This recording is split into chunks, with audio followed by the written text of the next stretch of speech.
Carta de Paulo aos Romanos, capítulo 1. Eu, Paulo, servo de Cristo Jesus, escrevo esta carta. Deus me chamou e me separou para ser seu apóstolo, a fim de que eu anuncie a boa notícia do Evangelho de Deus. Há muito tempo essa boa notícia foi prometida por Deus, por meio dos seus profetas, e escrita nas Escrituras Sagradas. Ela fala a respeito do Filho de Deus, o nosso Senhor Jesus Cristo, o qual, como ser humano, foi descendente do rei Davi. E, quanto à sua santidade divina, a sua ressurreição provou, com grande poder, que ele é o Filho de Deus. Por meio de Cristo, Deus me deu a honra de ser apóstolo no serviço de Cristo para levar pessoas de todas as nações a crerem em Cristo e a serem obedientes a Ele.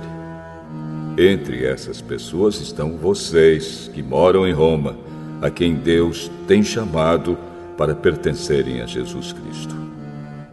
Por isso, eu escrevo a todos vocês que estão em Roma, todos vocês a quem Deus ama e a quem tem chamado para serem o seu próprio povo.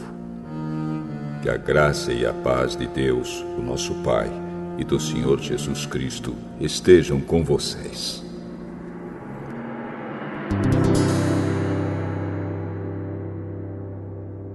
Em primeiro lugar, por meio de Jesus Cristo, dou graças ao meu Deus por todos vocês, pois no mundo inteiro se ouve falar a respeito da fé que vocês têm. Eu sirvo a Deus com todo o meu coração, anunciando a boa notícia a respeito do seu Filho. Deus é testemunha de que digo a verdade. Ele sabe que eu sempre lembro de vocês e oro por vocês. E peço a Deus que, se for da sua vontade, Ele faça com que agora eu possa ir visitá-los. Pois eu quero muito vê-los, a fim de repartir bênçãos espirituais com vocês para fortalecê-los, quer dizer, para que nos animemos uns aos outros por meio da fé que vocês e eu temos. Meus irmãos, quero que saibam que muitas vezes resolvi ir visitá-los, mas fui impedido até agora de fazer isso, pois eu gostaria que o meu trabalho produzisse resultados entre vocês também, como tem acontecido entre outros não-judeus. Pois é meu dever pregar a todos, tanto aos civilizados como aos não civilizados, tanto aos instruídos como aos sem instrução. É por isso que eu quero anunciar o Evangelho também a vocês que moram em Roma. Eu não me envergonho do Evangelho, pois ele é o poder de Deus para salvar todos os que creem, primeiro os judeus e também os não-judeus. Pois o Evangelho mostra como é que Deus nos aceita. É por meio da fé, do começo ao fim. Como dizem as Escrituras Sagradas, viverá aquele que, por meio da fé, é aceito por Deus.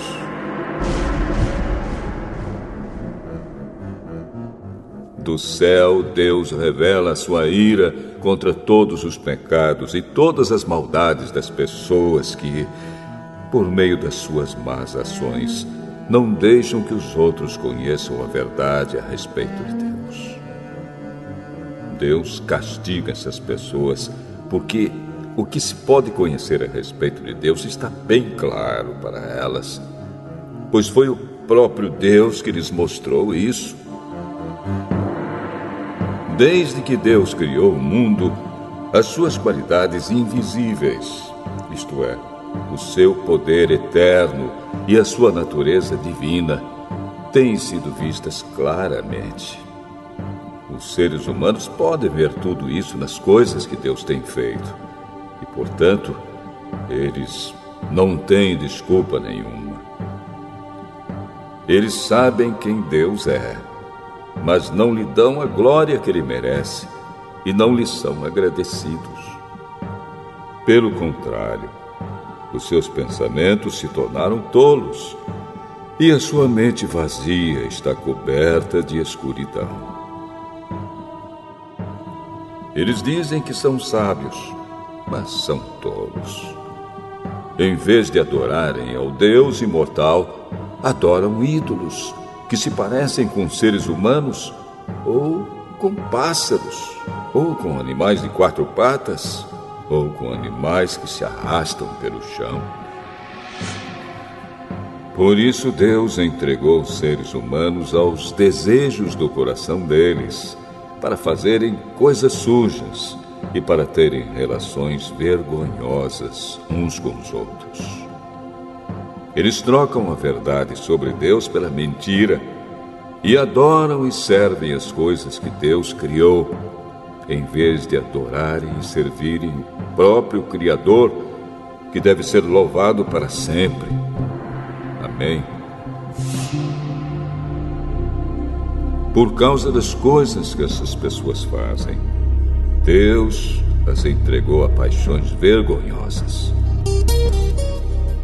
Pois até as mulheres trocam as relações naturais pelas que são contra a natureza. E também os homens deixam as relações naturais com as mulheres e se queimam de paixão uns pelos outros. Homens têm relações vergonhosas uns com os outros e por isso recebem em si mesmos o castigo que merecem por causa dos seus erros. E, como não querem saber do verdadeiro conhecimento a respeito de Deus, ele entregou os seres humanos aos seus maus pensamentos, de modo que eles fazem o que não devem. Estão cheios de todo tipo de perversidade, maldade, ganância, vícios, ciúmes, crimes de morte, brigas, mentiras e malícia. Caluniam e falam mal uns dos outros. Têm ódio de Deus e são atrevidos, orgulhosos e vaidosos. Inventam maneiras de fazer o mal. Desobedecem aos pais, são imorais, não cumprem a palavra, não têm amor por ninguém e não têm pena dos outros. Eles sabem que o mandamento de Deus diz que aqueles que fazem essas coisas merecem a morte. Mas mesmo assim continuam a fazê-las e, pior ainda, aprovam os que fazem as mesmas coisas que eles fazem.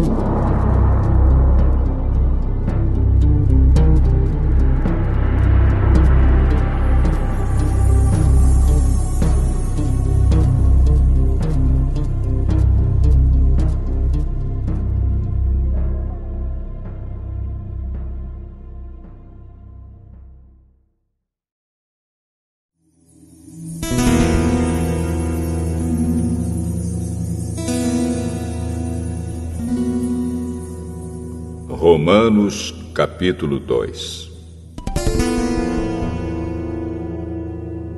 Meu amigo, não importa quem você seja, você não tem desculpa quando julga os outros. Pois, quando você julga os outros, mas faz as mesmas coisas que eles fazem, você está condenando a você mesmo. Nós sabemos que Deus é justo quando condena os que fazem essas coisas. Mas você, que faz as mesmas coisas que condena nos outros, será que você pensa que escapará do julgamento de Deus? Ou será que você despreza a grande bondade, a tolerância e a paciência de Deus?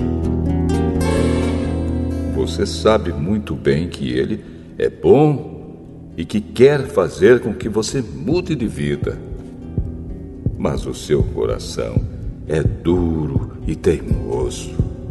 Por isso você está aumentando ainda mais o castigo que vai sofrer no dia em que forem revelados a ira e os julgamentos justos de Deus. Pois Ele recompensará cada um de acordo com o que fez. Deus dará a vida eterna às pessoas que perseveram em fazer o bem e buscam a glória, a honra e a vida imortal. Mas fará cair a sua ira e o seu castigo sobre os egoístas e sobre os que rejeitam o que é justo a fim de seguir o que é mau. Haverá sofrimentos e aflições para todos os que fazem o mal. Primeiro para os judeus e também para os não-judeus.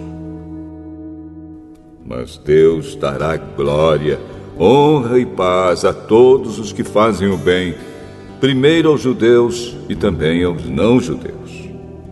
Pois Ele trata a todos com igualdade. Todos aqueles que pecam sem conhecer a lei de Deus se perderão sem essa lei, mas todos aqueles que pecam conhecendo a lei serão julgados por ela. Porque as pessoas que Deus aceita não são aquelas que somente ouvem a lei, mas aquelas que fazem o que a lei manda.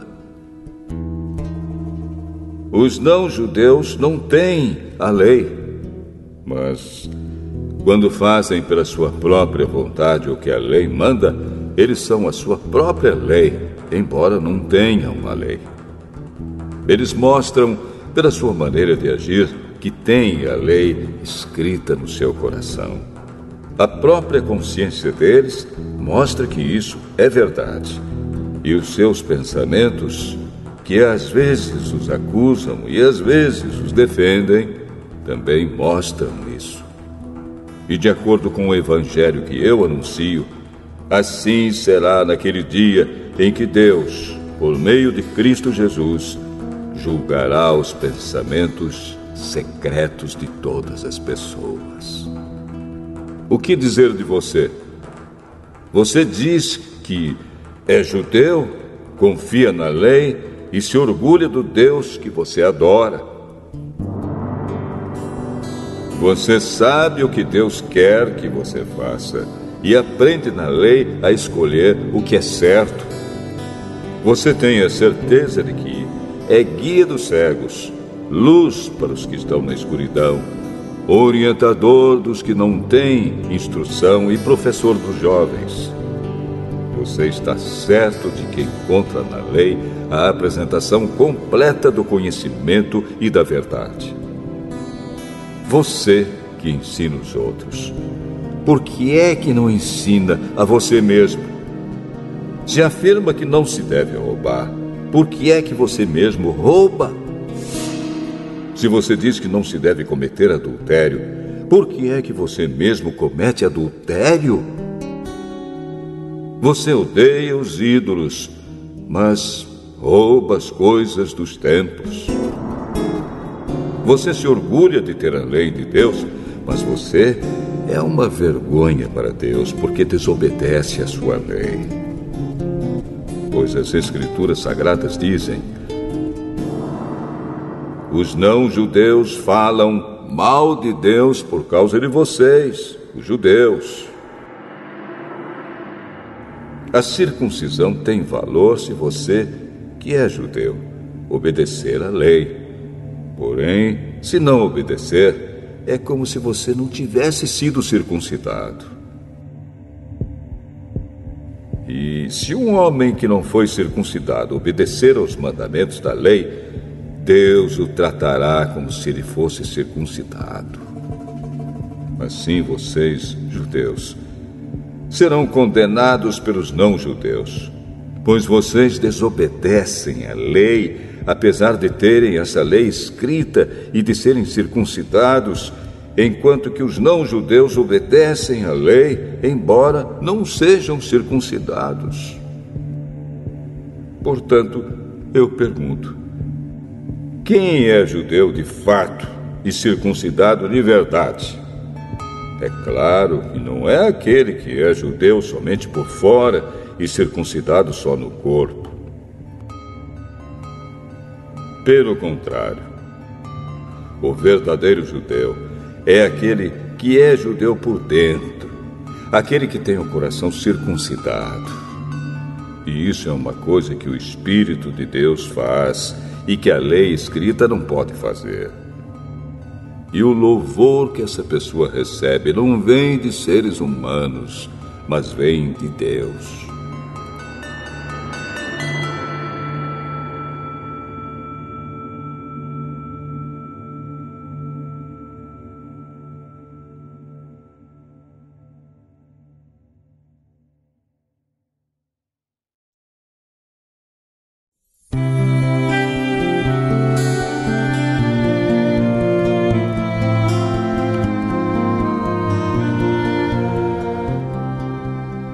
Romanos, capítulo 3. Então, qual é a vantagem de ser judeu? Será que ser circuncidado tem algum valor? Tem sim, e de muitas maneiras. E a primeira vantagem é que Deus entregou a sua mensagem aos cuidados dos judeus. Mas, se alguns não foram fiéis, será que por isso Deus vai ser infiel? De modo nenhum. Que Deus continue a ser verdadeiro, mesmo que todas as pessoas sejam mentirosas, como dizem as Escrituras Sagradas a respeito dele. Que fique provado que tu tens razão quando falas e que sejas vencedor quando fores julgado. Mas se as injustiças que cometemos servem para mostrar que Deus age com justiça, o que é que podemos dizer? Que Deus é injusto quando nos castiga? Eu falo aqui como as pessoas costumam falar. É claro que não. Se Deus não fosse justo, como poderia julgar o mundo? Mas digamos que a minha mentira faz com que a verdade de Deus fique mais clara, aumentando assim a glória dele. Nesse caso, por que é que devo ainda ser condenado como pecador? Então por que não dizer: façamos o mal para que desse mal venha o bem? Na verdade, alguns têm me caluniado, dizendo que eu afirmo isso. Porém, eles serão condenados como merecem. Então, será que nós, os judeus, estamos em melhor situação do que os não-judeus? De modo nenhum. Já mostrei que todos, judeus e não-judeus, estão debaixo do poder do pecado. Como dizem as Escrituras Sagradas, não há uma só pessoa que faça o que é certo. Não há ninguém que tenha juízo. Não há ninguém que adore a Deus. Todos se desviaram do caminho certo. Todos se perderam. Não há mais ninguém que faça o bem. Não há ninguém mesmo. Todos mentem e enganam sem parar. Da língua deles saem mentiras perversas e dos seus lábios saem palavras de morte, como se fossem veneno de cobra. A boca deles está cheia de terríveis maldições. Eles se apressam para matar. Por onde passam, deixam a destruição e a desgraça. Não conhecem o caminho da paz e não aprenderam a temer a Deus. Nós sabemos que tudo o que a lei diz é dito para os que vivem debaixo da lei. Isso a fim de que todos parem de se justificar e a fim de que todas as pessoas do mundo fiquem debaixo do julgamento de Deus. Pois ninguém é aceito por Deus por fazer o que a lei manda, porque a lei faz com que as pessoas saibam que são pecadoras. Mas agora, Deus já mostrou que o meio pelo qual ele aceita as pessoas não tem nada a ver com a lei. A lei de Moisés e os profetas dão testemunho do seguinte: Deus aceita as pessoas por meio da fé que elas têm em Jesus Cristo. É assim que ele trata todos os que creem, pois não existe nenhuma diferença entre as pessoas. Todos pecaram e estão afastados da presença gloriosa de Deus. Mas, pela sua graça e sem exigir nada, Deus aceita todos por meio de Cristo Jesus, que os salva.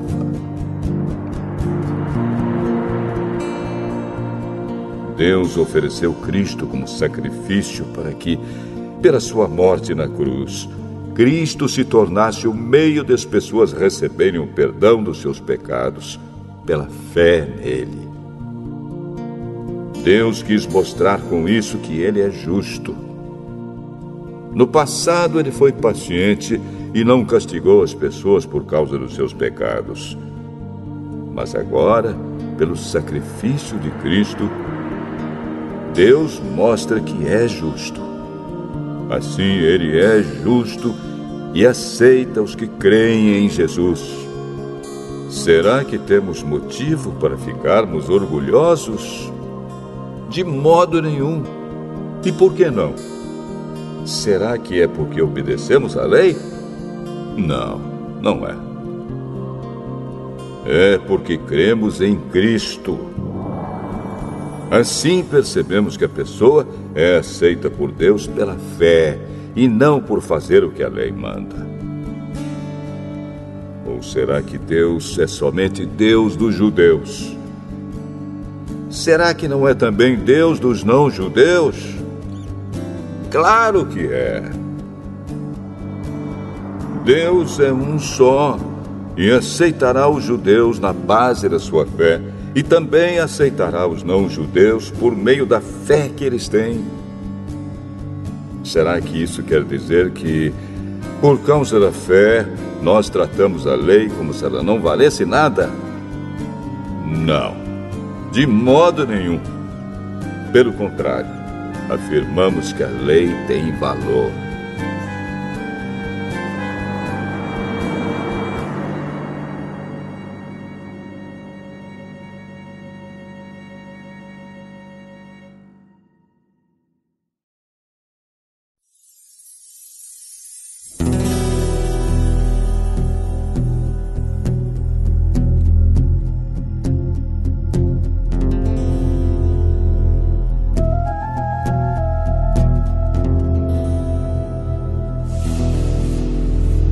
Romanos, capítulo 4.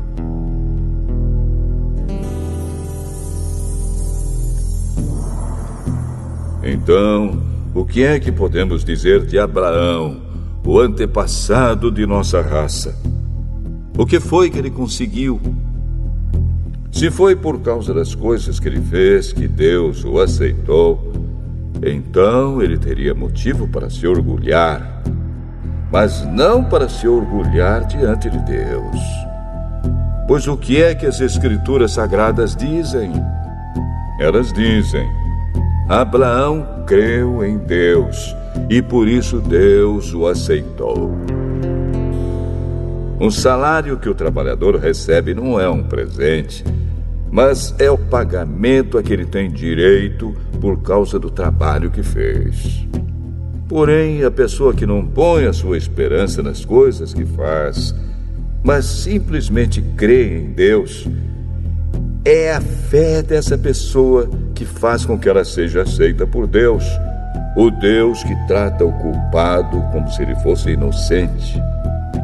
E isso foi o que Davi queria dizer quando falou da felicidade daqueles que Deus aceita, sem levar em conta o que eles fazem. Davi disse: Feliz aquele cujas maldades Deus perdoa e cujos pecados ele apaga. Feliz aquele que o Senhor não acusa de cometer pecado. Será que essa felicidade de que Davi falou existe somente para os que são circuncidados? É claro que não. Ela existe também para os que não são circuncidados. Pois já citamos as Escrituras Sagradas que dizem: Abraão creu em Deus e por isso Deus o aceitou. Quando foi que isso aconteceu? Foi antes ou depois de Abraão ser circuncidado? Foi antes e não depois. Ele foi circuncidado mais tarde. E a sua circuncisão foi um sinal para provar que Deus aceitou Abraão porque ele tinha fé. E isso aconteceu quando ele ainda não havia sido circuncidado. Assim, Abraão é o pai espiritual de todos os que creem em Deus e são aceitos por ele, mesmo que não sejam circuncidados. Ele é também o pai dos que são circuncidados.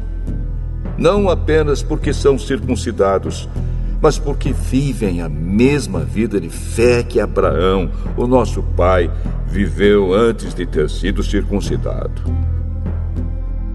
Deus prometeu a Abraão e aos seus descendentes que o mundo ia pertencer a eles. Essa promessa foi feita não porque Abraão tinha obedecido à lei, mas porque ele havia crido em Deus e havia sido aceito por ele. Pois, se aqueles que obedecem à lei vão receber o que Deus prometeu, então a fé é inútil e a promessa de Deus não tem valor. Pois a lei traz o castigo de Deus. Mas, onde não existe lei, também não existe desobediência à lei. Portanto, a promessa de Deus depende da fé, a fim de que a promessa seja garantida como presente de Deus a todos os descendentes de Abraão. Ela não é somente para os que obedecem à lei, mas também para os que creem em Deus, como Abraão creu, pois ele é o pai espiritual de todos nós. Como dizem as Escrituras Sagradas: Eu fiz de você o pai de muitas nações. Assim a promessa depende de Deus, em quem Abraão creu, o Deus que ressuscita os mortos e faz com que exista o que não existia. Abraão teve fé e esperança, mesmo quando não havia motivo para ter esperança, e por isso ele se tornou o pai de muitas nações. Como dizem as Escrituras, os seus descendentes serão muitos. Abraão tinha quase 100 anos.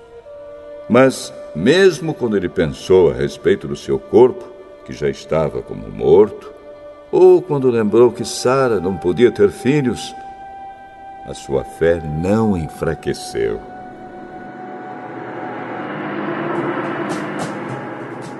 Abraão não perdeu a fé, nem duvidou da promessa de Deus.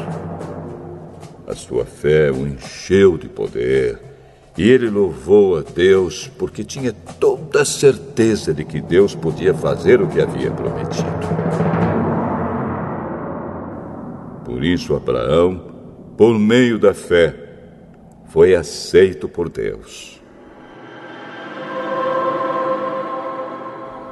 As palavras "foi aceito" não falam somente dele. Falam também de nós, que seremos aceitos. Nós, os que cremos em Deus, o qual ressuscitou Jesus, o nosso Senhor. Jesus foi entregue para morrer por causa dos nossos pecados e foi ressuscitado, a fim de que nós fôssemos aceitos por Deus.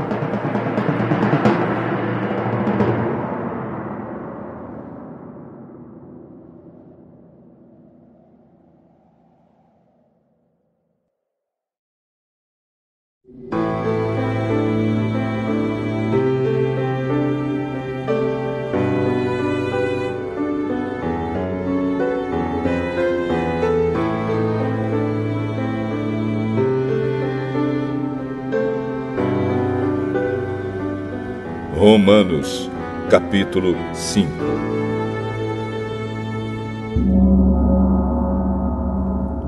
Agora que fomos aceitos por Deus pela nossa fé nele, temos paz com ele por meio do nosso Senhor Jesus Cristo. Foi Cristo quem nos deu, por meio da nossa fé, esta vida na graça de Deus. E agora continuamos firmes nessa graça e nos alegramos na esperança de participar da glória de Deus. E também nos alegramos nos sofrimentos, pois sabemos que os sofrimentos produzem a paciência. A paciência traz a aprovação de Deus e essa aprovação cria a esperança. Essa esperança não nos deixa decepcionados, pois Deus derramou seu amor no nosso coração por meio do Espírito Santo que Ele nos deu. De fato, quando não tínhamos força espiritual, Cristo morreu pelos maus no tempo escolhido por Deus. Dificilmente alguém aceitaria morrer por uma pessoa que obedece às leis. Pode ser que alguém tenha coragem para morrer por uma pessoa boa. Mas Deus nos mostrou o quanto nos ama. Cristo morreu por nós quando ainda vivíamos no pecado.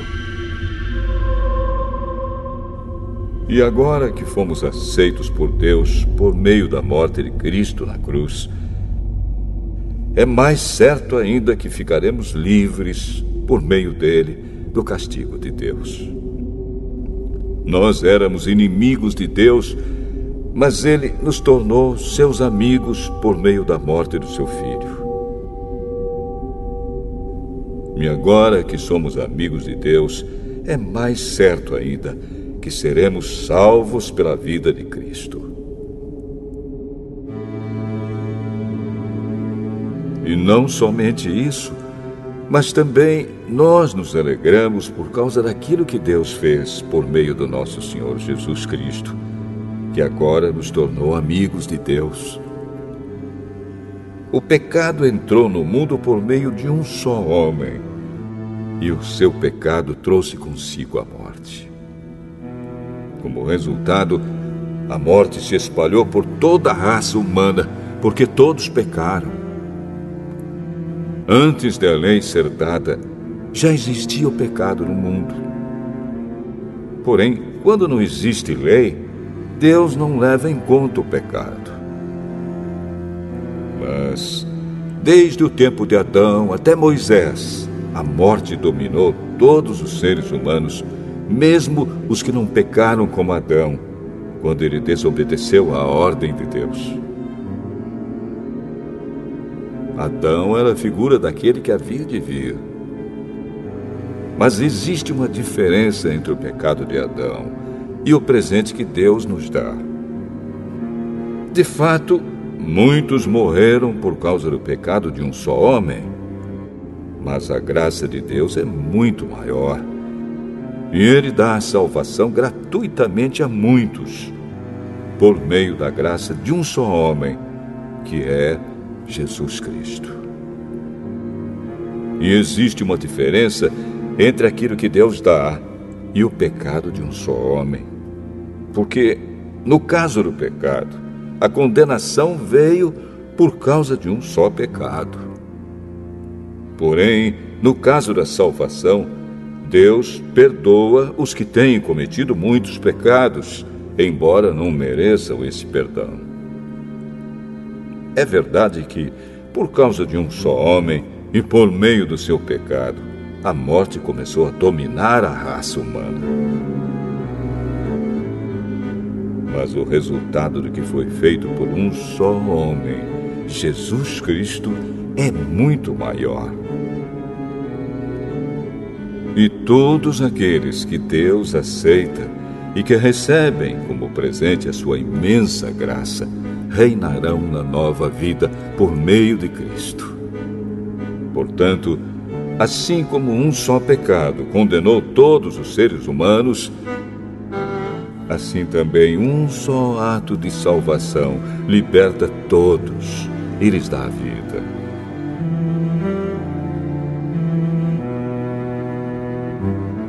E assim como muitos seres humanos se tornaram pecadores por causa da desobediência de um só homem, assim também muitos serão aceitos por Deus por causa da obediência de um só homem. A lei veio para aumentar o mal, mas onde aumentou o pecado, a graça de Deus aumentou muito mais ainda. E isso aconteceu a fim de que, assim como o pecado dominou e trouxe a morte, assim também a graça de Deus, que o leva a aceitar as pessoas, dominasse e trouxesse a vida eterna. Essa vida é nossa por meio do nosso Senhor Jesus Cristo.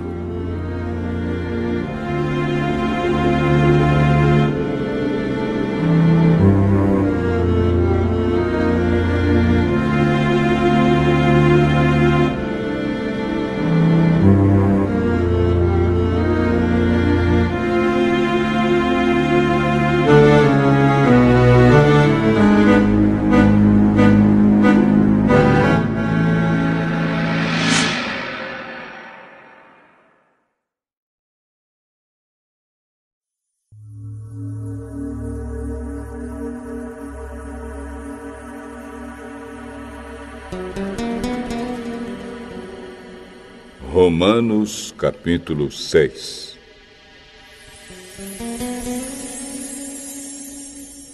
Portanto, o que vamos dizer? Será que devemos continuar vivendo no pecado para que a graça de Deus aumente ainda mais? É claro que não. Nós já morremos para o pecado. Então, como podemos continuar vivendo nele? Com certeza vocês sabem que, quando fomos batizados para ficarmos unidos com Cristo Jesus, fomos batizados para ficarmos unidos também com a sua morte. Assim, quando fomos batizados, fomos sepultados com ele por termos morrido junto com ele. E isso para que, assim como Cristo foi ressuscitado pelo poder glorioso do Pai, assim também nós vivamos uma vida nova. Pois, se fomos unidos com Ele por uma morte igual à dele, assim também seremos unidos com Ele por uma ressurreição igual à dele. Pois sabemos que a nossa velha natureza pecadora já foi morta com Cristo na cruz, a fim de que o nosso eu, pecador, fosse morto, e assim não sejamos mais escravos do pecado. Pois quem morre fica livre do poder do pecado. Se já morremos com Cristo, cremos que também viveremos com Ele. Sabemos que Cristo foi ressuscitado e nunca mais morrerá, pois a morte não tem mais poder sobre ele. A sua morte foi uma morte para o pecado e valeu de uma vez por todas. E a vida que ele vive agora é uma vida para Deus.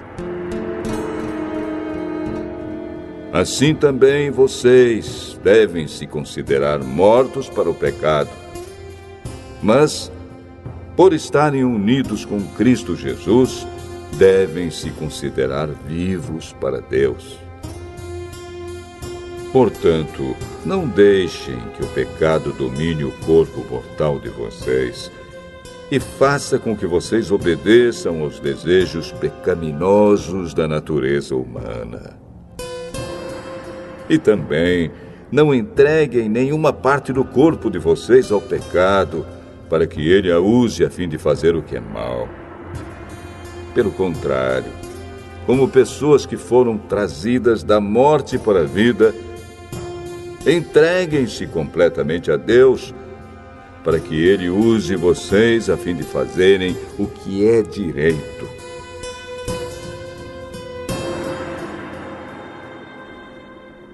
o pecado não dominará vocês, pois vocês não são mais controlados pela lei, mas pela graça de Deus. O que é que isso quer dizer? Vamos continuar pecando porque não somos mais controlados pela lei, mas pela graça de Deus? É claro que não.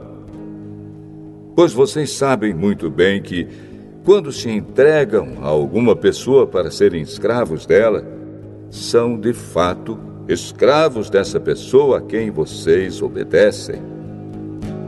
Assim sendo, vocês podem obedecer ao pecado que produz a morte, ou podem obedecer a Deus e ser aceitos por Ele.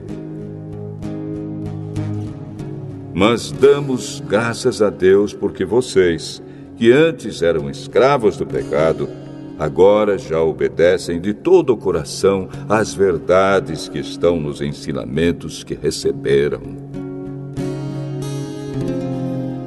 Vocês foram libertados do pecado e se tornaram escravos de Deus para fazer o que é direito. Falo com palavras bem simples, porque vocês ainda são fracos. No passado, vocês se entregaram inteiramente como escravos da imoralidade e da maldade para servir o mal. Entreguem-se agora inteiramente como escravos daquilo que é direito, para viver uma vida dedicada a Deus. Quando eram escravos do pecado, vocês não faziam o que é direito. Porém, o que é que vocês receberam de bom quando faziam aquelas coisas de que agora têm vergonha? Pois o resultado de tudo aquilo é a morte. Mas agora vocês foram libertados do pecado e são escravos de Deus. Com isso, vocês ganham uma vida completamente dedicada a Ele. E o resultado é que vocês terão a vida eterna. Pois o salário do pecado é a morte, mas o presente gratuito de Deus é a vida eterna que temos em união com Cristo Jesus, o nosso Senhor.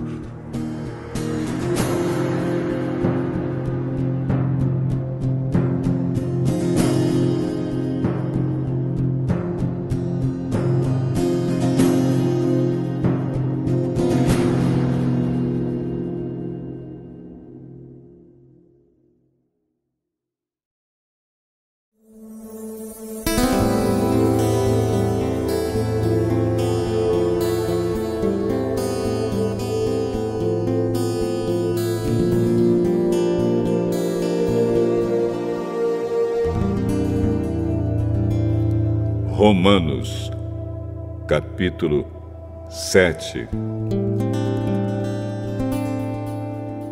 Meus irmãos, vocês todos podem compreender muito bem o que vou dizer. Vocês conhecem as leis e sabem que elas só têm poder sobre uma pessoa enquanto essa pessoa está viva. Por exemplo, a mulher casada está ligada pela lei ao marido enquanto ele estiver vivo. Mas, se ele morrer, ela estará livre da lei que a liga ao marido. De modo que, se ela viver com outro homem enquanto o marido estiver vivo, ela será chamada de adúltera. Mas, se o marido morrer, ela estará legalmente livre e não cometerá adultério se casar com outro homem. O mesmo acontece com vocês, meus irmãos. Do ponto de vista da lei, vocês também já morreram, pois são parte do corpo de Cristo. E agora pertencem a Ele, que foi ressuscitado para que nós possamos viver uma vida útil no serviço de Deus. Pois, quando vivíamos de acordo com a nossa natureza humana, os maus desejos despertados pela lei agiam em todo o nosso ser e nos levavam para a morte. Porém, agora estamos livres da lei porque já morremos para aquilo que nos mantinha prisioneiros.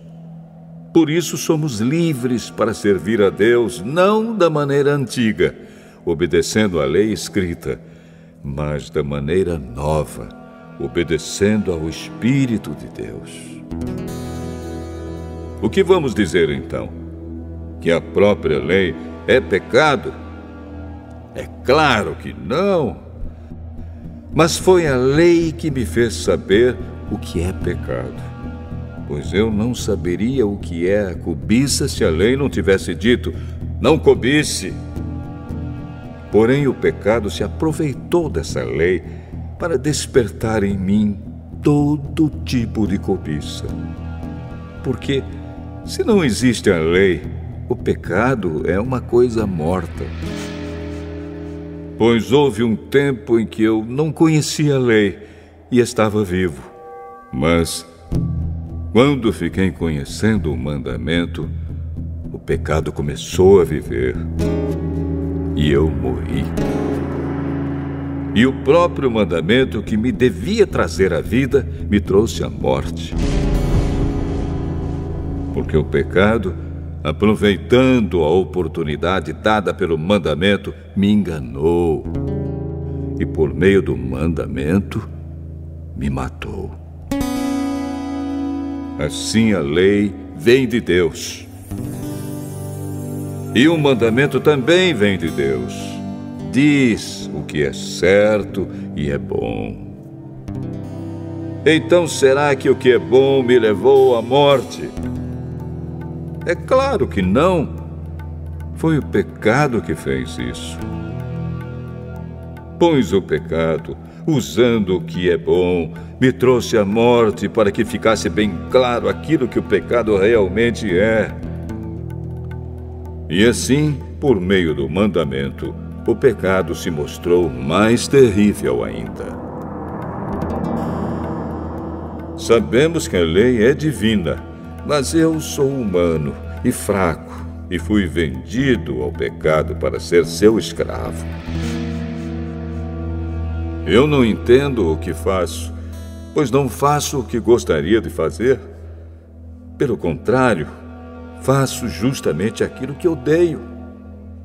Se faço o que não quero, isso prova que reconheço que a lei diz o que é certo. E isso mostra que, de fato, já não sou eu quem faz isso, mas o pecado que vive em mim é que faz. Pois eu sei que aquilo que é bom não vive em mim, isto é, na minha natureza humana, porque, mesmo tendo dentro de mim a vontade de fazer o bem, eu não consigo fazê-lo. Pois não faço o bem que quero, mas justamente o mal que não quero fazer é que eu faço. Mas, se faço o que não quero, já não sou eu quem faz isso, mas o pecado que vive em mim é que faz. Assim eu sei que o que acontece comigo é isto. Quando quero fazer o que é bom, só consigo fazer o que é mal. Dentro de mim, eu sei que gosto da lei de Deus.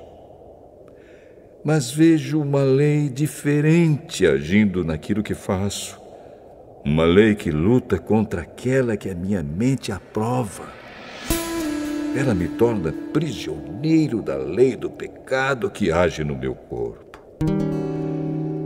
Como sou infeliz! Quem me livrará deste corpo que me leva para a morte? Que Deus seja louvado, pois Ele fará isso por meio do nosso Senhor Jesus Cristo. Portanto, esta é a minha situação. No meu pensamento, eu sirvo a lei de Deus, mas na prática, sirvo a lei do pecado.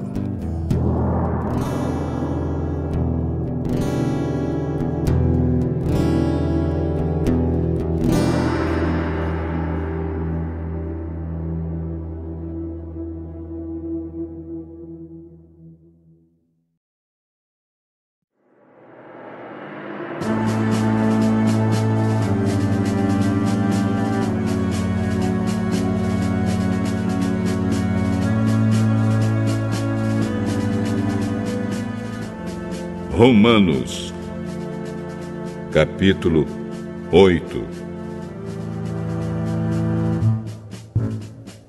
Agora, já não existe nenhuma condenação para as pessoas que estão unidas com Cristo Jesus. Pois a lei do Espírito de Deus, que nos trouxe vida por estarmos unidos com Cristo Jesus, livrou você da lei do pecado e da morte.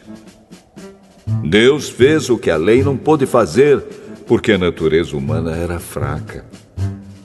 Deus condenou o pecado na natureza humana, enviando o seu próprio Filho, que veio na forma da nossa natureza pecaminosa, a fim de acabar com o pecado. Deus fez isso para que as ordens justas da lei pudessem ser completamente cumpridas por nós, que vivemos de acordo com o Espírito de Deus e não de acordo com a natureza humana. Porque as pessoas que vivem de acordo com a natureza humana têm a sua mente controlada por essa mesma natureza. Mas as que vivem de acordo com o Espírito de Deus têm a sua mente controlada pelo Espírito. As pessoas que têm a mente controlada pela natureza humana acabarão morrendo espiritualmente. Mas as que têm a mente controlada pelo Espírito de Deus terão a vida eterna e a paz.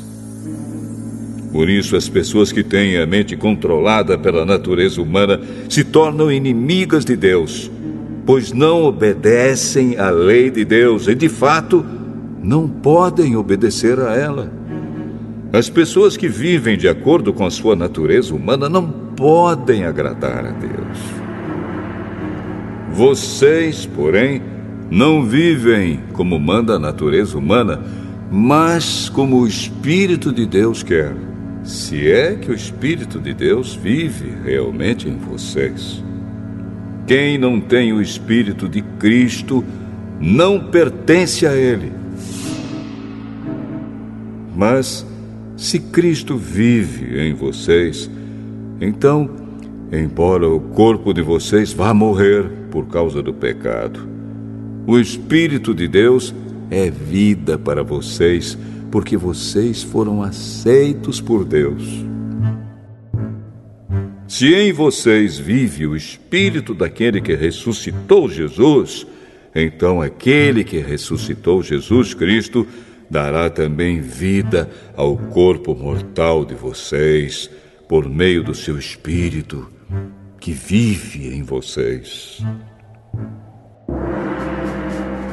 Portanto, meus irmãos, nós temos uma obrigação, que é a de não vivermos de acordo com a nossa natureza humana. Porque, se vocês viverem de acordo com a natureza humana, vocês morrerão espiritualmente. Mas, se pelo Espírito de Deus vocês matarem as suas ações pecaminosas, vocês viverão espiritualmente. Pois aqueles que são guiados pelo Espírito de Deus são filhos de Deus. Porque o Espírito que vocês receberam de Deus não torna vocês escravos e não faz com que tenham medo. Pelo contrário, o Espírito torna vocês filhos de Deus. E pelo poder do Espírito dizemos com fervor a Deus: Pai, meu Pai. O Espírito de Deus se une com o nosso espírito para afirmar que somos filhos de Deus. Nós somos seus filhos e por isso receberemos as bênçãos que Ele guarda para o seu povo e também receberemos com Cristo aquilo que Deus tem guardado para Ele. Porque se tomamos parte nos sofrimentos de Cristo, também tomaremos parte na sua glória. Eu penso que o que sofremos durante a nossa vida não pode ser comparado, de modo nenhum, com a glória que nos será revelada no futuro. O universo todo espera com muita impaciência o momento em que Deus vai revelar o que os seus filhos realmente são. Pois o universo se tornou inútil, não pela sua própria vontade, mas porque Deus quis que fosse assim. Porém, existe esta esperança. Um dia, o próprio universo ficará livre do poder destruidor que o mantém escravo e tomará parte na gloriosa liberdade dos filhos de Deus. Pois sabemos que até agora o universo todo geme e sofre como uma mulher que está em trabalho de parto.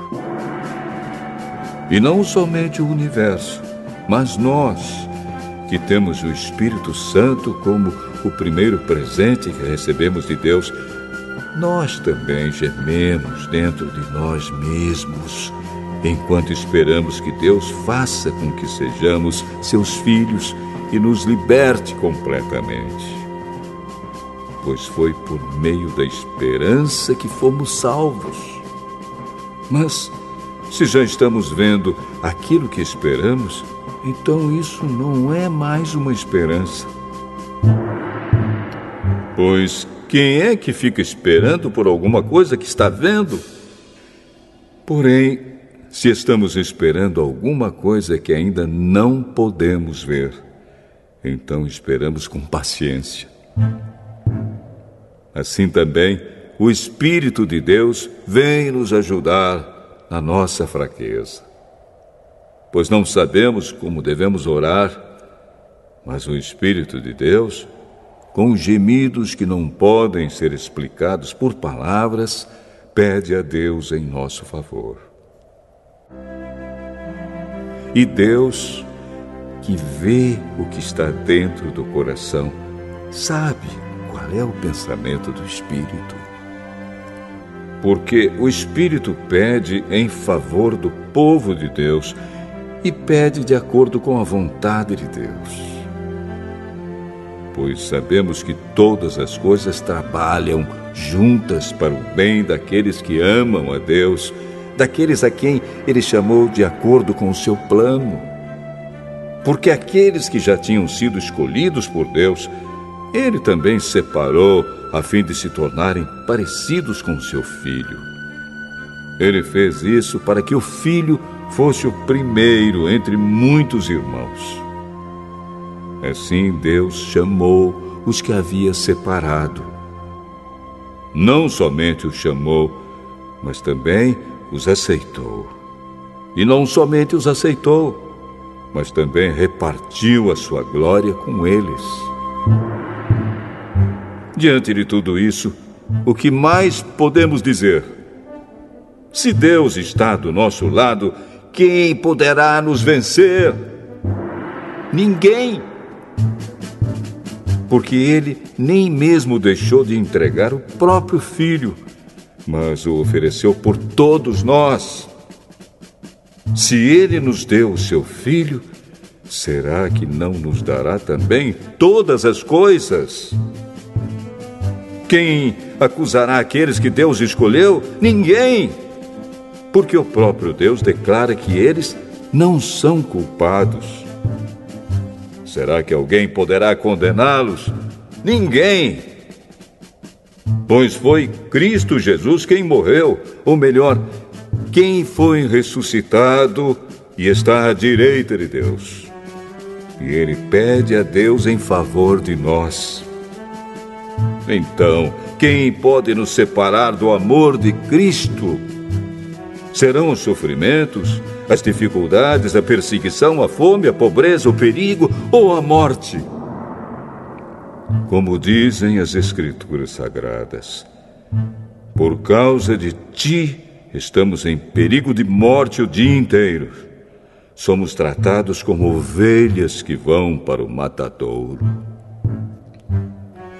Em todas essas situações, temos a vitória completa por meio daquele que nos amou. Pois eu tenho a certeza de que nada pode nos separar do amor de Deus.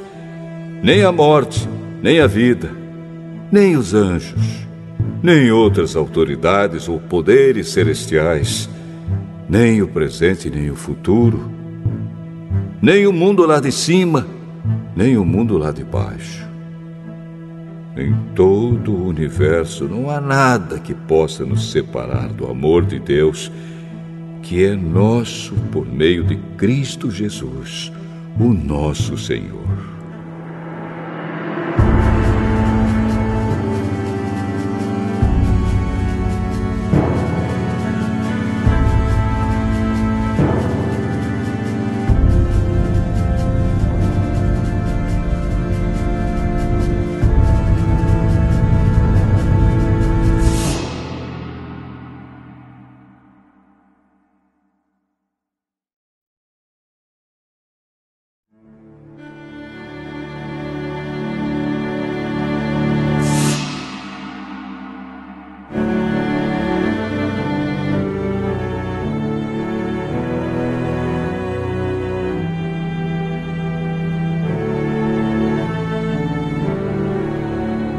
Romanos, capítulo 9.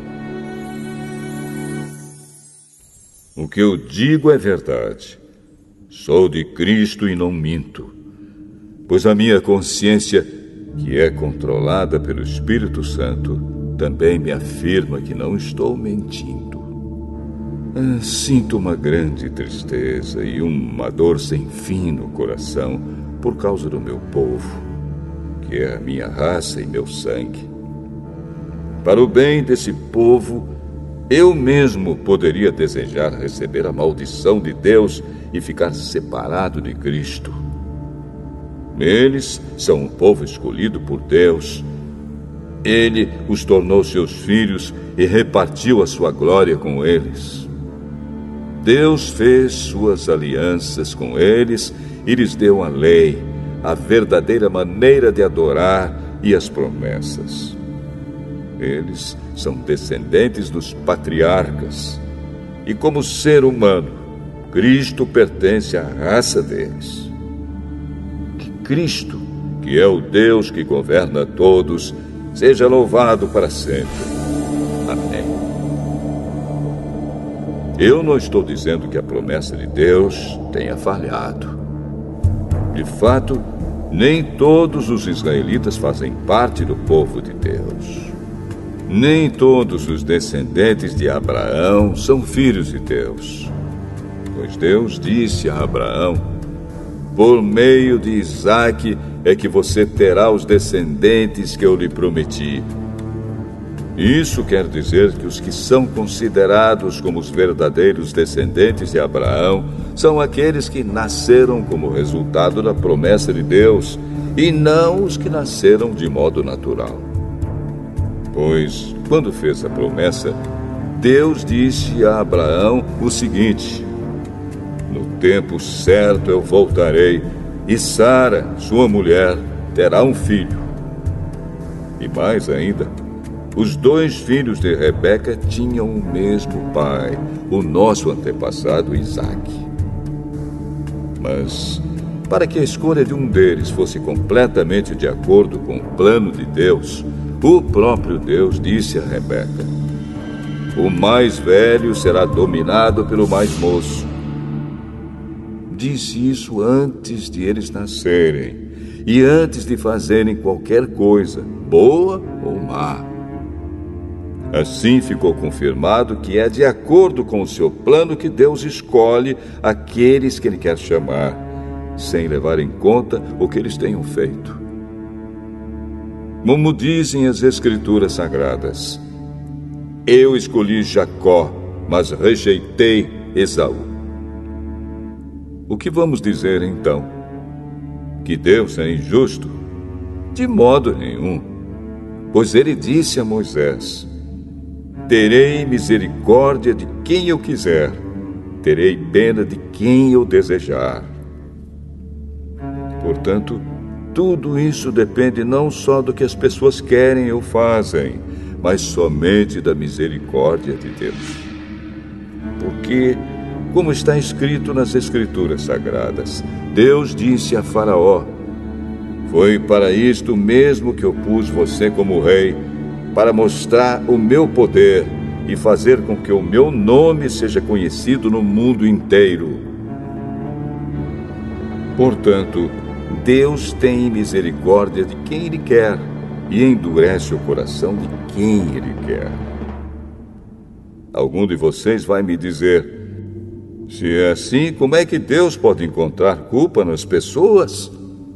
Quem pode ir contra a vontade de Deus?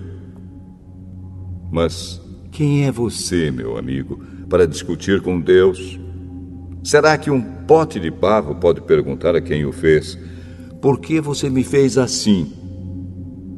Pois o homem que faz o pote tem o direito de usar o barro como quer.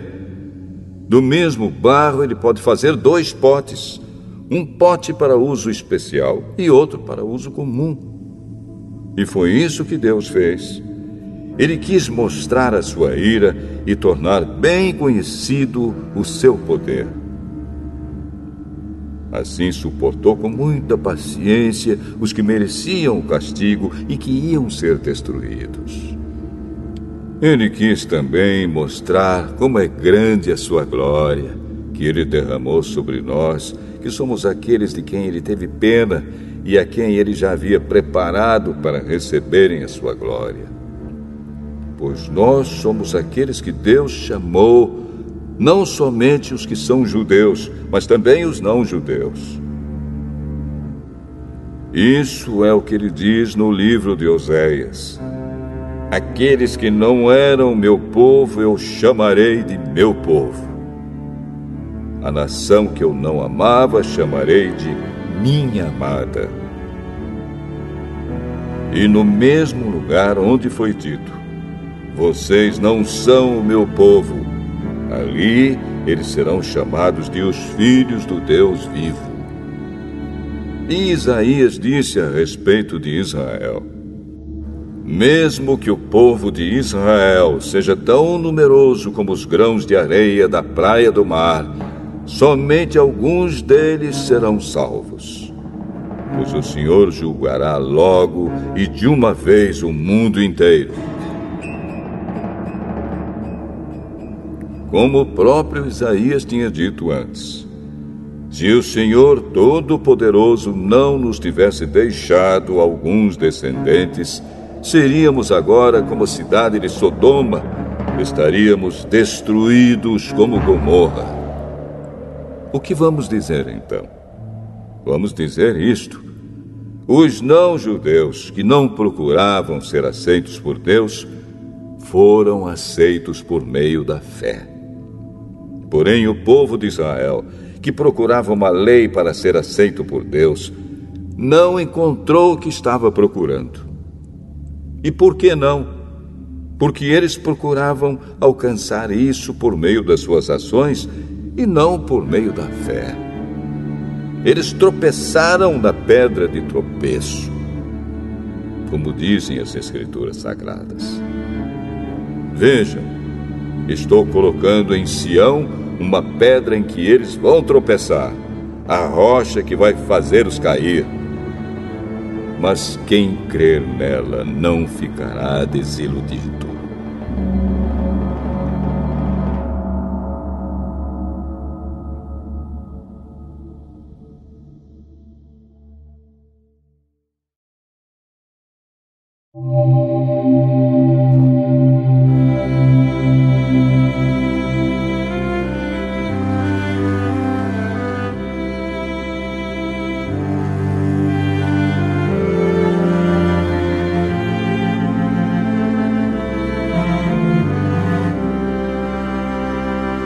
Romanos, capítulo 10.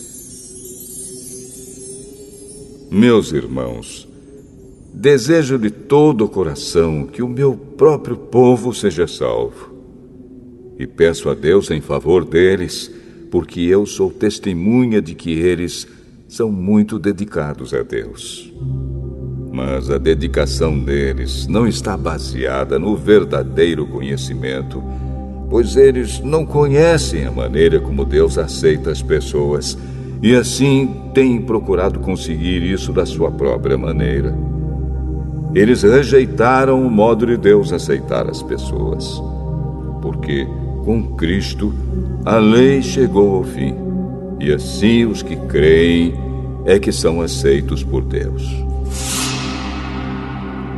Pois o que Moisés escreveu a respeito de as pessoas serem aceitas por Deus pela obediência à lei foi isto: viverá aquele que fizer o que a lei manda. Porém, quanto a ser aceito por Deus por meio da fé, Moisés diz o seguinte: não fique pensando assim: quem vai subir até o céu? Isto é, para trazer Cristo do céu. Nem pergunte: quem descerá ao mundo lá de baixo? Isto é, para fazer com que Cristo suba do mundo dos mortos.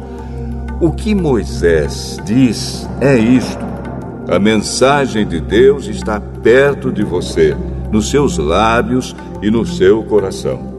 Isto é, a mensagem de fé que anunciamos. Se você disser com a sua boca: Jesus é Senhor, e no seu coração crer que Deus ressuscitou Jesus, você será salvo, porque nós cremos com o coração e somos aceitos por Deus. Falamos com a boca e assim somos salvos. Porque as Escrituras Sagradas dizem: quem crer nele não ficará desiludido. Isso vale para todos, pois não existe nenhuma diferença entre judeus e não-judeus. Deus é o mesmo Senhor de todos e abençoa generosamente todos os que pedem a sua ajuda. Como dizem as Escrituras Sagradas, todos os que pedirem a ajuda do Senhor serão salvos. Mas como é que as pessoas irão pedir se não crerem nele? E como poderão crer se não ouvirem a mensagem? E como poderão ouvir se a mensagem não for anunciada? E como é que a mensagem será anunciada se não forem enviados mensageiros? As Escrituras Sagradas dizem: como é bonito ver os mensageiros trazendo boas notícias. Mas nem todos aceitam a boa notícia do Evangelho. Foi Isaías quem disse: Senhor, quem creu na nossa mensagem? Portanto, a fé vem por ouvir a mensagem.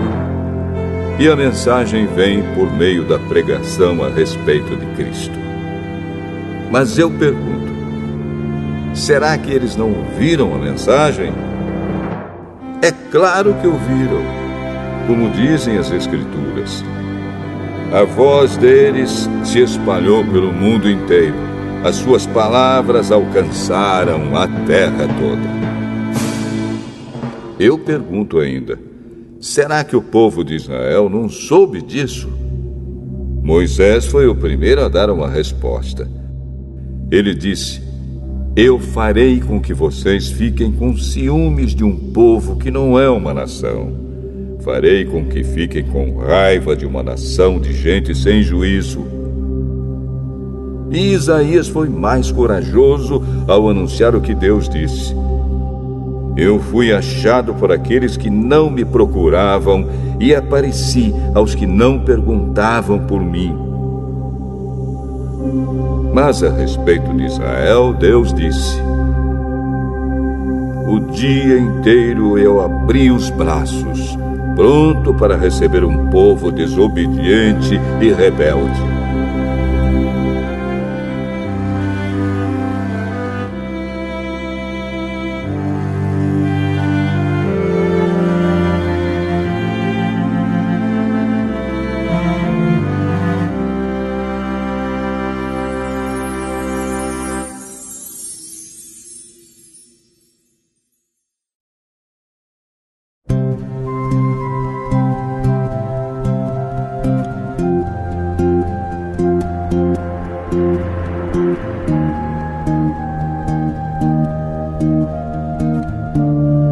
Romanos, capítulo 11. Então eu pergunto, será que Deus rejeitou o seu próprio povo? É claro que não. Eu mesmo sou israelita, descendente de Abraão e membro da tribo de Benjamim. Deus não rejeitou o seu povo, que ele havia escolhido desde o princípio.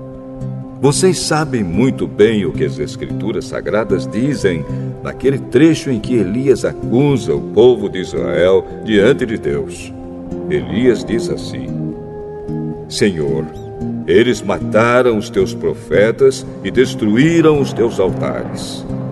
Eu sou o único que sobrou, e eles estão querendo me matar. O que foi que Deus disse a ele? Ele disse: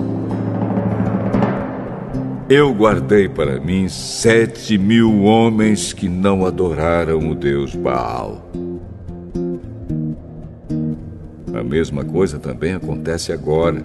Isto é, por causa da graça de Deus, ainda existe um pequeno número daqueles que ele escolheu.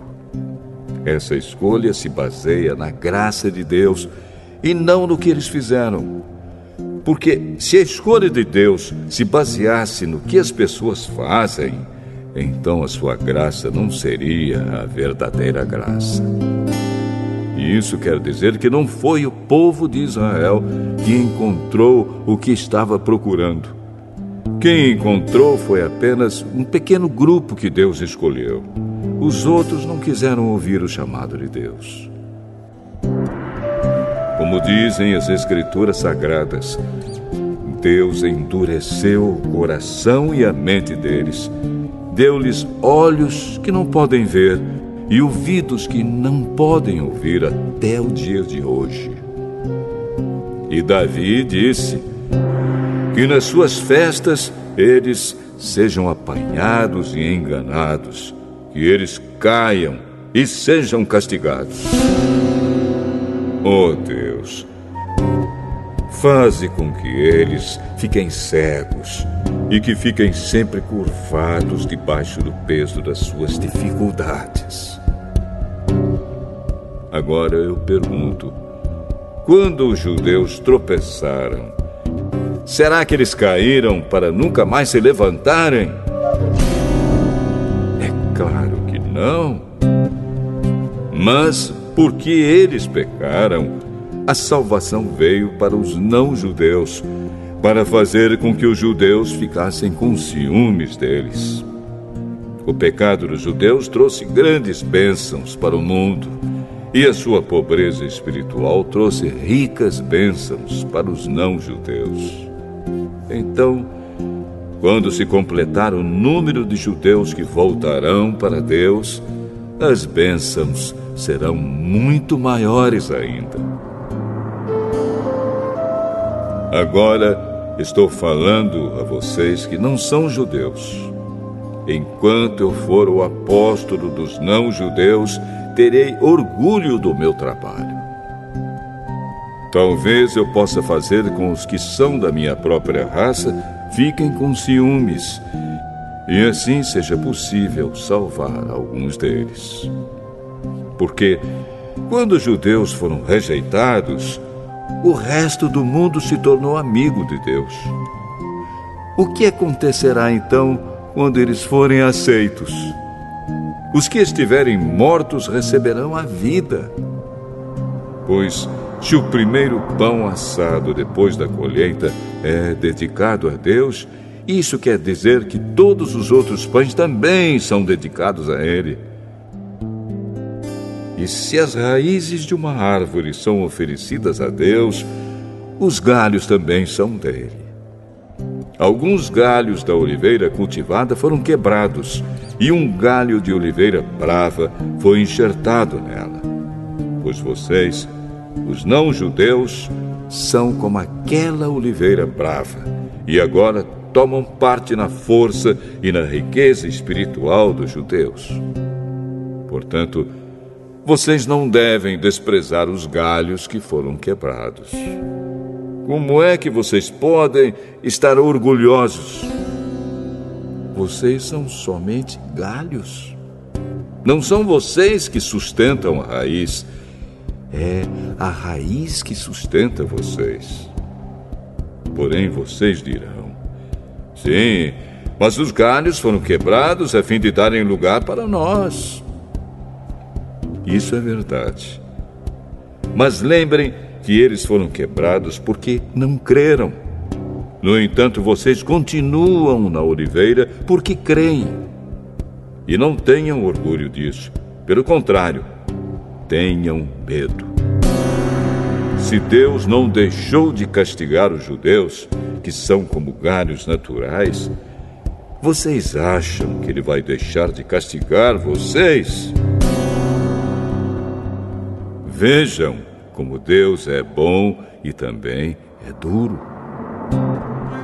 Ele é duro para os que caíram e bom para vocês, se continuarem sempre confiando na bondade dele. Senão, vocês também serão cortados. E se os judeus abandonarem a sua descrença, serão enxertados na oliveira cultivada, pois Deus pode enxertá-los de novo. Vocês, os não-judeus, são como aquele galho de oliveira brava que foi cortado e enxertado contra a natureza na oliveira cultivada. Os judeus são como essa oliveira cultivada. Portanto, para Deus será muito mais fácil enxertar de novo na própria árvore deles esses galhos quebrados. Meus irmãos, quero que vocês conheçam uma verdade secreta para que não pensem que são muito sábios. A verdade é esta: a teimosia do povo de Israel não durará para sempre, mas somente até que o número completo de não-judeus venha para Deus. É assim que todo o povo de Israel será salvo. Como dizem as Escrituras Sagradas, o Redentor virá de Sião e tirará toda a maldade dos descendentes de Jacó. Eu, o Senhor, farei esta aliança com eles quando tirar os seus pecados. Os judeus rejeitaram o Evangelho e por isso são inimigos de Deus, para o bem de vocês, os não-judeus. Mas, pela escolha de Deus, eles são amigos dele, por causa dos patriarcas. Porque Deus não muda de ideia a respeito de quem ele escolhe e abençoa. Mas, no passado, vocês que não são judeus, desobedeceram a Deus. Porém, agora, vocês receberam a misericórdia de Deus por causa da desobediência dos judeus. Assim, por causa da misericórdia que vocês receberam, os judeus agora desobedecem a Deus, para que eles também possam receber agora a misericórdia dele. Pois Deus fez com que todos se tornassem prisioneiros da desobediência, a fim de mostrar misericórdia a todos. Como são grandes as riquezas de Deus! Como são profundos o seu conhecimento e a sua sabedoria! Quem pode explicar as suas decisões? Quem pode entender os seus planos? Como dizem as Escrituras Sagradas, quem pode conhecer a mente do Senhor? Quem é capaz de lhe dar conselhos? Quem já deu alguma coisa a Deus para receber dele algum pagamento? Pois todas as coisas foram criadas por ele, e tudo existe por meio dele e para ele. Glória a Deus para sempre. Amém.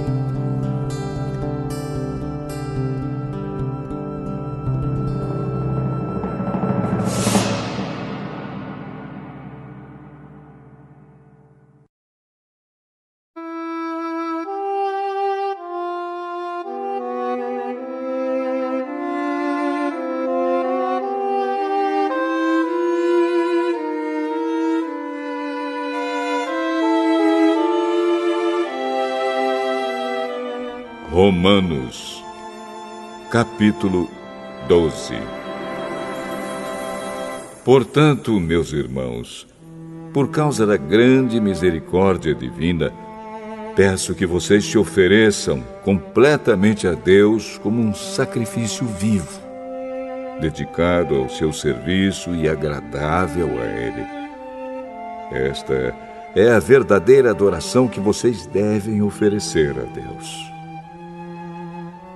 Não vivam como vivem as pessoas deste mundo, mas deixem que Deus os transforme por meio de uma completa mudança da mente de vocês. Assim vocês conhecerão a vontade de Deus, isto é, aquilo que é bom, perfeito e agradável a Ele. Por causa da bondade de Deus para comigo, me chamando para ser apóstolo, eu digo a todos vocês que não se achem melhores do que realmente são. Pelo contrário, pensem com humildade a respeito de vocês mesmos, e cada um julgue a si mesmo conforme a fé que Deus lhe deu. Porque, assim como em um só corpo temos muitas partes, e todas elas têm funções diferentes, assim também nós, embora sejamos muitos, somos um só corpo por estarmos unidos com Cristo. E todos estamos unidos uns com os outros como partes diferentes de um só corpo. Portanto, usemos os nossos diferentes dons de acordo com a graça que Deus nos deu. Se o dom que recebemos é o de anunciar a mensagem de Deus, façamos isso de acordo com a fé que temos. Se é o dom de servir, então devemos servir. Se é o de ensinar, então ensinemos. Se é o dom de animar os outros, então animemos. Quem reparte com os outros o que tem, que faça isso com generosidade. Quem tem autoridade, que use a sua autoridade com todo cuidado. Quem ajuda os outros, que ajude com alegria. Que o amor de vocês não seja fingido. Odeiem o mal e sigam o que é bom. Amem uns aos outros com o amor de irmãos em Cristo e se esforcem para tratar uns aos outros com respeito. Trabalhem com entusiasmo e não sejam preguiçosos. Sirvam o Senhor com o coração cheio de fervor. Que a esperança que vocês têm os mantenha alegres. Aguentem com paciência os sofrimentos e orem sempre. Repartam com os irmãos necessitados o que vocês têm e recebam os estrangeiros nas suas casas. Peçam que Deus abençoe os que perseguem vocês. Sim, peçam que Ele abençoe e não que amaldiçoe. Alegrem-se com os que se alegram e chorem com os que choram. Tenham por todos o mesmo cuidado. Não sejam orgulhosos, mas aceitem serviços humildes. Que nenhum de vocês fique pensando que é sábio. Não paguem a ninguém o mal com o mal. Procurem agir de tal maneira que vocês recebam a aprovação dos outros. No que depender de vocês, façam todo o possível para viver em paz com todas as pessoas. Meus queridos irmãos, nunca se vinguem de ninguém. Pelo contrário, deixem que seja Deus quem dê o castigo, pois as Escrituras Sagradas dizem: eu me vingarei, eu acertarei contas com eles, diz o Senhor. Mas façam como dizem as Escrituras. Se o seu inimigo estiver com fome, dê comida a ele. Se estiver com sede, dê água. Porque assim você o fará queimar de remorso e vergonha. Não deixem que o mal vença vocês, mas vençam o mal com o bem.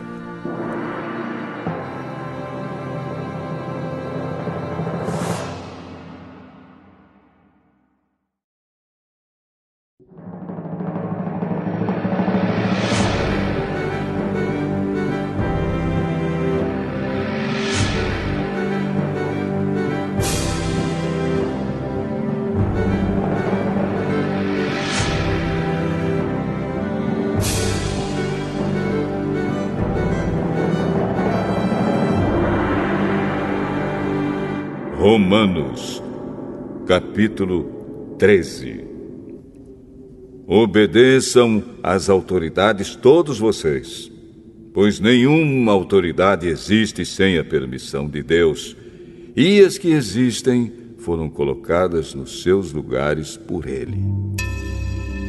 Assim, quem se revolta contra as autoridades está se revoltando contra o que Deus ordenou, e os que agem desse modo serão condenados. Somente os que fazem o mal devem ter medo dos governantes, e não os que fazem o bem. Se você não quiser ter medo das autoridades, então faça o que é bom, e elas o elogiarão, porque as autoridades estão a serviço de Deus para o bem de você. Mas se você faz o mal, então tenha medo. Pois as autoridades, de fato, têm poder para castigar. Elas estão a serviço de Deus e trazem o castigo dele sobre os que fazem o mal. É por isso que você deve obedecer às autoridades. Não somente por causa do castigo de Deus, mas também porque a sua consciência manda que você faça isso. É por isso também que vocês pagam impostos, pois quando as autoridades cumprem os seus deveres, elas estão a serviço de Deus. Portanto, paguem ao governo o que é devido. Paguem todos os seus impostos e respeitem e honrem todas as autoridades. Não fiquem devendo nada a ninguém. A única dívida que vocês devem ter é a de amar uns aos outros. Quem ama os outros está obedecendo à lei. Os seguintes mandamentos: não cometa adultério, não mate, não roube, não cobice. Esses e ainda outros mais são resumidos num mandamento só. Ame os outros como você ama a você mesmo. Quem ama os outros não faz mal a eles. Portanto, amar é obedecer a toda a lei.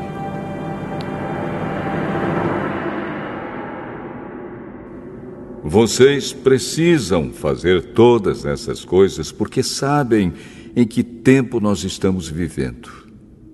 Chegou a hora de vocês acordarem, pois o momento de sermos salvos está mais perto agora do que quando começamos a crer.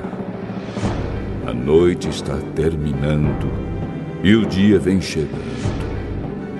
Por isso, paremos de fazer o que pertence à escuridão e peguemos as armas espirituais para lutar na luz.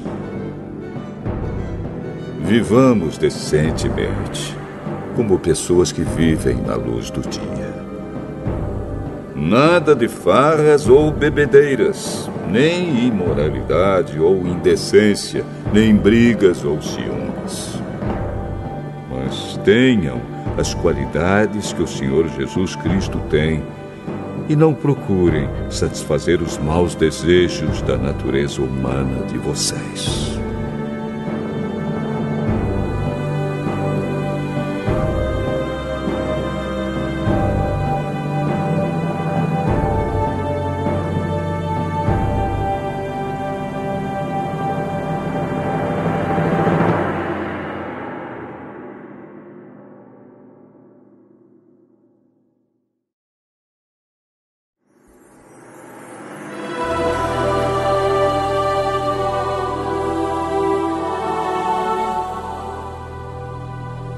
Romanos, capítulo 14.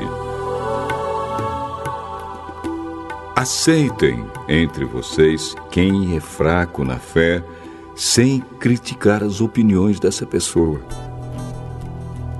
Por exemplo, algumas pessoas creem que podem comer de tudo, mas quem é fraco na fé come somente verduras e legumes. Quem come de tudo não deve desprezar quem não faz isso. E quem só come verduras e legumes não deve condenar quem come de tudo, pois Deus o aceitou. Quem é você para julgar o escravo de alguém? Se ele vai vencer ou fracassar, isso é da conta do dono dele. E ele vai vencer porque o Senhor pode fazê-lo vencer. Algumas pessoas pensam que certos dias são mais importantes do que outros, enquanto que outras pessoas pensam que todos os dias são iguais. Cada um deve estar bem firme nas suas opiniões. Quem dá mais valor a certo dia faz isso para honrar o Senhor. E também quem come de tudo faz isso para honrar o Senhor, pois agradece a Deus o alimento. E quem evita comer certas coisas faz isso para honrar o Senhor e dar graças a Deus. Porque nenhum de nós vive para si mesmo, e nenhum de nós morre para si mesmo. Se vivemos, é para o Senhor que vivemos. E se morremos, também é para o Senhor que morremos. Assim, tanto se vivemos como se morremos, somos do Senhor. Pois Cristo morreu e viveu de novo para ser o Senhor tanto dos mortos como dos vivos. Portanto, por que é que você, que só come verduras e legumes, condena o seu irmão? E você que come de tudo, por que despreza o seu irmão? Pois todos nós estaremos diante de Deus para sermos julgados por Ele. É isto que as Escrituras Sagradas dizem. Juro pela minha vida, diz o Senhor, que todos se ajoelharão diante de mim e todos afirmarão que eu sou Deus. Assim, cada um de nós prestará contas de si mesmo a Deus. Por isso, paremos de criticar uns aos outros. Pelo contrário, cada um de vocês resolva não fazer nada que leve o seu irmão a tropeçar ou cair em pecado. Por estar unido com o Senhor Jesus, eu estou convencido de que nada é impuro em si mesmo. Mas, se alguém pensa que alguma coisa é impura, então ela fica impura para ele. Se você faz com que um irmão fique triste por causa do que você come, então você não está agindo com amor. Não deixe que a pessoa por quem Cristo morreu se perca por causa da comida que você come. Não deem motivo para os outros falarem mal daquilo que vocês acham bom, pois o reino de Deus não é uma questão de comida ou de bebida, mas de viver corretamente, em paz e com a alegria que o Espírito Santo dá. E quem serve a Cristo dessa maneira, agrada a Deus e é aprovado por todos. Por isso, procuremos sempre as coisas que trazem a paz e que nos ajudam a fortalecer uns aos outros na fé. Por uma questão de comida, não destrua o que Deus fez. Todos os alimentos podem ser comidos, mas é errado comer alguma coisa quando isso faz com que outra pessoa caia em pecado. O que está certo é não comer carne, não beber vinho, nem fazer qualquer outra coisa que leve um irmão a cair em pecado. Mas guarde entre você mesmo e Deus o que você crê a respeito desse assunto. Feliz a pessoa que não é condenada pela consciência quando faz o que acha que deve fazer. Mas quem tem dúvidas a respeito do que come é condenado por Deus quando come, pois aquilo que ele faz não se baseia na fé.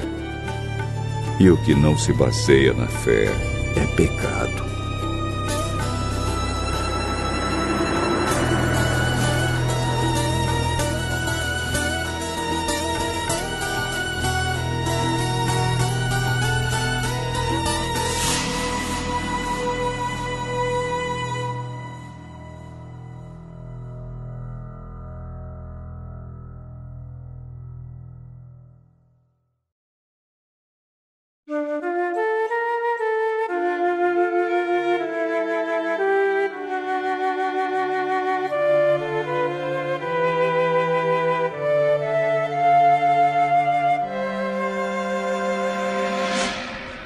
Romanos, capítulo 15.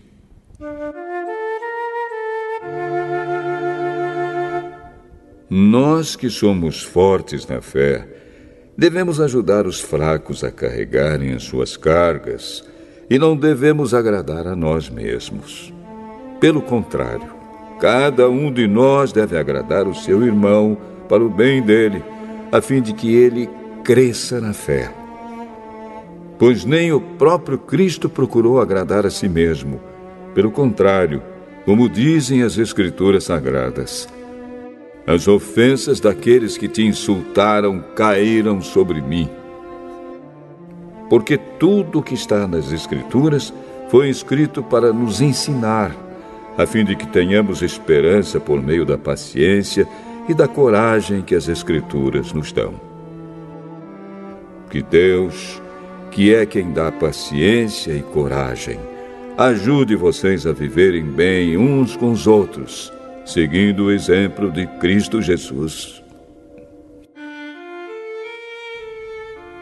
E isso para que vocês, todos juntos, como se fossem uma só pessoa, louvem ao Deus e Pai do nosso Senhor Jesus Cristo. Portanto, aceitem uns aos outros para a glória de Deus, assim como Cristo aceitou vocês. Pois eu lhes digo que Cristo se tornou servo dos judeus a fim de mostrar que Deus é fiel, para fazer com que se cumprissem as promessas feitas por Deus aos patriarcas, e para fazer com que os não-judeus louvassem a Deus pela sua bondade. Como dizem as Escrituras Sagradas, por isso eu te louvarei entre os que não são judeus e cantarei louvores a ti. Elas dizem também, vocês que não são judeus, alegrem-se com o povo escolhido de Deus. E dizem ainda, todos os que não são judeus, louvem o Senhor, que todos os povos o louvem. E também Isaías diz, virá um descendente do rei Davi, filho de Jessé. Ele aparecerá para governar os que não são judeus, e eles terão esperança nele. Que Deus, que nos dá essa esperança, encha vocês de alegria e de paz, por meio da fé que vocês têm nele, a fim de que a esperança de vocês aumente pelo poder do Espírito Santo. Meus irmãos, estou certo de que vocês estão cheios de bondade, sabem tudo o que é preciso saber e são capazes de dar conselhos uns aos outros. Porém, nesta carta, me atrevi a escrever com toda franqueza, para fazer com que vocês lembrem de coisas que já sabem. Eu escrevi assim por causa do privilégio que Deus me deu de ser servo de Cristo Jesus para trabalhar em favor dos que não são judeus. Eu sirvo como sacerdote ao anunciar o Evangelho que vem de Deus. e faço isso para que os não-judeus sejam uma oferta que Deus aceite, dedicada a Ele pelo Espírito Santo. Portanto, por estar unido com Cristo Jesus, posso me orgulhar do serviço que faço para Deus. Eu me atreverei a falar somente do que Cristo tem feito por meio de mim, a fim de levar os não-judeus a obedecerem a Deus. E isso tem sido feito por meio de palavras e de ações, pelo poder de sinais e milagres e pelo poder do Espírito de Deus.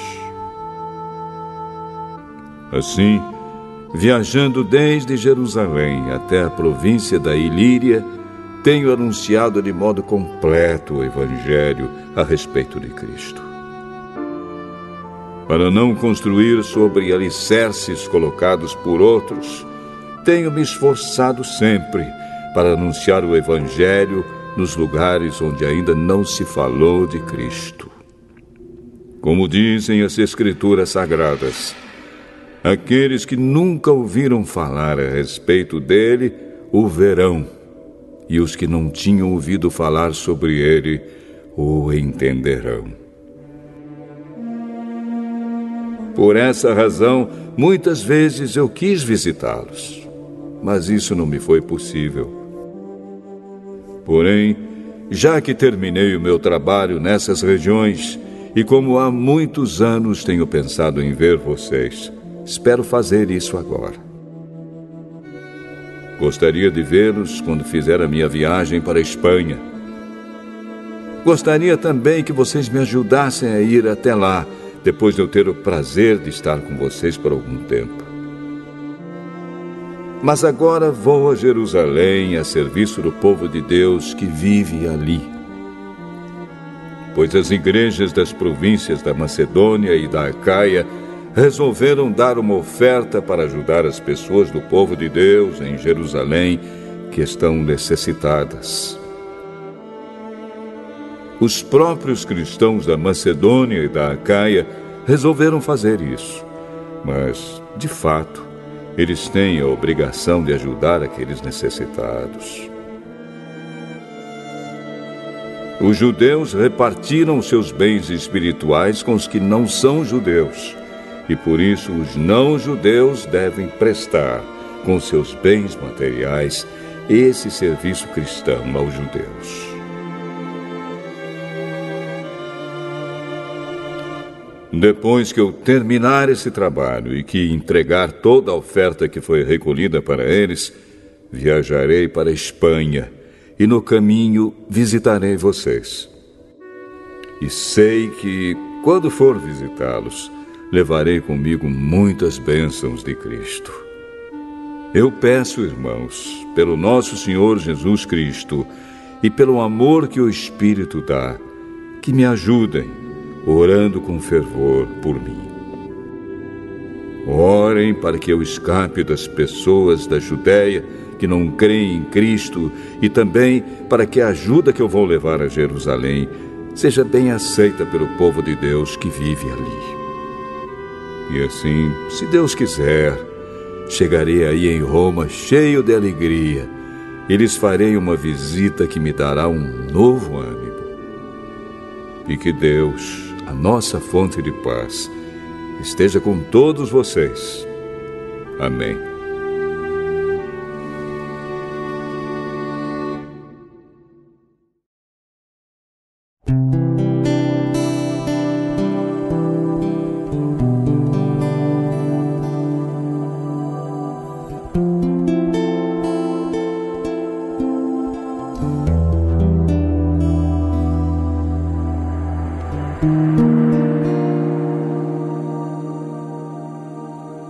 Romanos capítulo 16.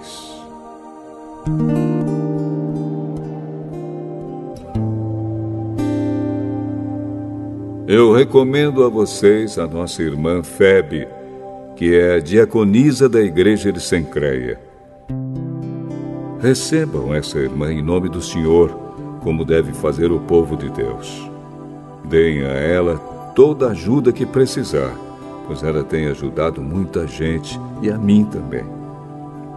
Mando saudações a Priscila e ao seu marido Áquila, meus companheiros no serviço de Cristo Jesus. Eles arriscaram a sua vida por mim. Sou muito agradecido a eles. E não somente eu, mas também todas as igrejas dos que não são judeus. Saudações também à igreja que se reúne na casa deles. Saudações ao meu querido amigo Epêneto, que foi o primeiro a crer em Cristo na província da Ásia. Saudações a Maria, que tem trabalhado muito por vocês. Saudações a Andrônico e à irmã Júnia, meus patrícios judeus, que estiveram comigo na prisão. Eles são apóstolos bem conhecidos e se tornaram cristãos antes de mim. Saudações a Ampliato, meu querido irmão no Senhor, e também a Urbano, nosso companheiro de trabalho no serviço de Cristo, e ao meu querido amigo Estaques. Saudações a Apeles, um irmão que tem dado muitas provas da sua fé em Cristo. Saudações ao pessoal da família de Aristóbulo. Saudações a Herodião, meu patrício judeu, e aos irmãos no Senhor da família de Narciso.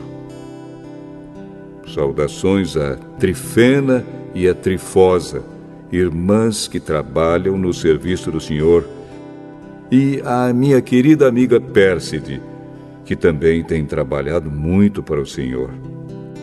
Mando saudações a Rufo, trabalhador que tem se destacado no serviço do Senhor, e à mãe dele, que sempre me tratou como filho. Saudações aos irmãos Asíncrito, Flegonte, Hermes, Pátrobas, Hermas e a todos os irmãos que estão com eles. Saudações a Filólogo e a Júlia, a Nereu e a sua irmã, ao irmão Olimpas e a todas as pessoas do povo de Deus que estão com eles. Cumprimentem uns aos outros com um beijo de irmão. Todas as igrejas de Cristo mandam saudações a vocês. Meus irmãos, peço que tomem cuidado com as pessoas que provocam divisões, que atrapalham os outros na fé e que vão contra o ensinamento que vocês receberam. Afastem-se dessas pessoas, porque os que fazem essas coisas não estão servindo a Cristo, o nosso Senhor, mas a si mesmos. Por meio de conversa macia e com bajulação, eles enganam o coração das pessoas simples. Todos sabem como vocês têm sido fiéis ao Evangelho e por isso eu me alegro por causa de vocês. Quero que sejam sábios a respeito do que é bom e não tenham nada a ver com o que é mal.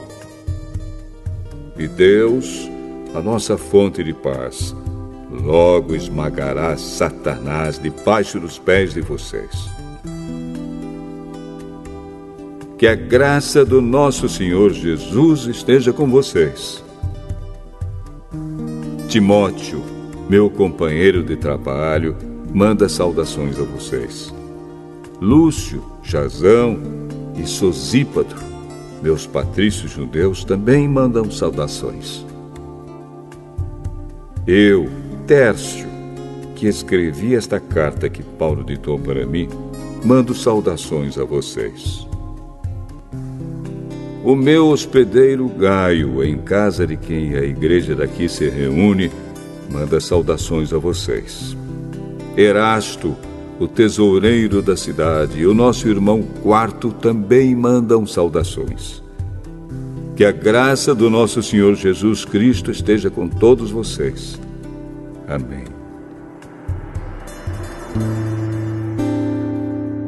Louvemos a Deus, pois Ele pode conservar vocês firmes na fé, de acordo com o Evangelho que eu anuncio, isto é, a mensagem a respeito de Jesus Cristo.